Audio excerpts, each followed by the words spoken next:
வணக்கம் மக்களே. ஆவிலோகம் அப்படின்ற ப்ராக்டிஸ் எங்கள் அம்மா வீட்டு சைடில் இருக்கிறவங்க பண்ணுவாங்க. அப்படின்னா இறந்து போனவங்க கிட்ட குறி கேட்குறது, ஃபேமிலியில் எப்போ பிரச்சனை சரியாகும், அப்புறம் பிஸ்னஸில் அடுத்து என்ன பண்ணுறது, ஸோ இந்த மாதிரிலாம் கேட்பாங்க. முதல்ல எனக்கு இதெல்லாம் சுத்தமாக நம்பிக்கையே இல்லை. ஆனால் ஒரு தடவை எனக்கு அது நடக்கிற இடத்துக்கு போகிறதுக்கான ஒரு சந்தர்ப்பம் கிடச்சிது. அங்கே போனேன். கொஞ்ச நேரம் கழித்து எல்லாம் செட்டில் ஆரம்பித்தாங்க. ஒரு பெரிய போர்டை, ஒரு கார்ட்போர்டில் செஞ்ச போர்டு மாதிரி வச்சுக்கோங்களேன். அதை சுற்றி ஆல்ஃபபெட்ஸ், ஒரு ரெக்டாங்குலர் போர்ட், அண்டு அதை சுற்றி ஆல்ஃபபெட்ஸ் அண்ட் நம்பர்ஸ். நடுவில் உள்ள ஃபுல்லாக திருநீரை கொட்டிக்கிட்டே இருந்தாங்க. திருநீர், ஸோ அதை கொட்டிக்கிட்டே இருந்தாங்க. ஸோ அது எதுக்குன்னா, முதல்ல நான் ஃப்ரிக்ஷனுக்காக கொட்டுறாங்க அப்படின்னு நினச்சேன். அது மேலே ஒரு காயின் மாதிரி ஒன்று வச்சுட்டாங்க.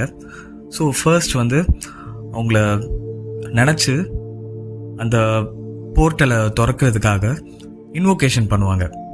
ஜஸ்ட் அவங்கள முழுமையாக நினச்சி, ஆவிலோகத்தில் வாழும் புனித ஆன்மாக்களுக்கு வணக்கம், உங்களோட பேச நாங்கள் ஆசைப்படுகிறோம் அப்படின்னு சொல்லுவாங்க.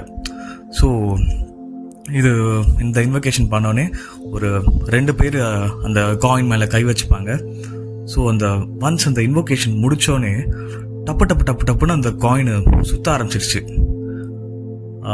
நான் கூட அந்த 2 பேர் கை வச்சுருக்காங்களே, ஸோ அவங்க தான் இந்த மாதிரி சுற்றுறாங்களோ அப்படின்னு பார்த்தேன். ஸோ எனக்கு ஃபர்ஸ்ட் அந்த டவுட் எல்லாமே. ஸோ அங்கே வந்தது யாருன்னு பார்த்தா, எங்கள் ஃபேமிலியில் ஏற்கனவே இறந்த ஒருத்தர்.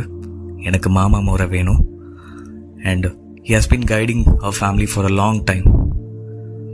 அண்ட் எங்கள் ஃபேமிலியில் அவரை பற்றி நிறையா சொல்லுவாங்க. நான் இந்த destiny of souls, pranic healing, laws of spiritual இதெல்லாம் படித்ததுக்கு அப்புறமா தான் அவர் ரொம்பவே ஒரு மேல்நிலையான ஆன்மா, ரொம்பவே ஒரு மெச்சூர்ட் சோல் அப்படின்றது எனக்கு தெரிய வந்தது. ஸோ எல்லாரும் அவர் வந்தோடனே கொஞ்சம் எமோஷ்னல் ஆனாங்க. முதல்ல அழுகாதீங்க அப்படின்னு வந்துச்சு அந்த போர்டில் இருந்து. ஸோ இது எப்படி ஒர்க் ஆகும்னா, ஒரு 2 பேர் கை வச்சுப்பாங்க அந்த காயின் மேலே. வச்சதுக்கப்புறம்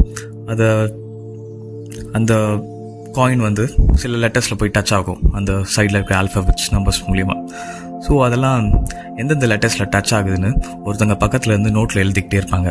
so this how it works. கை வச்சது யாருன்னு பார்த்தா, அந்த இறந்து போனவங்களோட அண்ணா.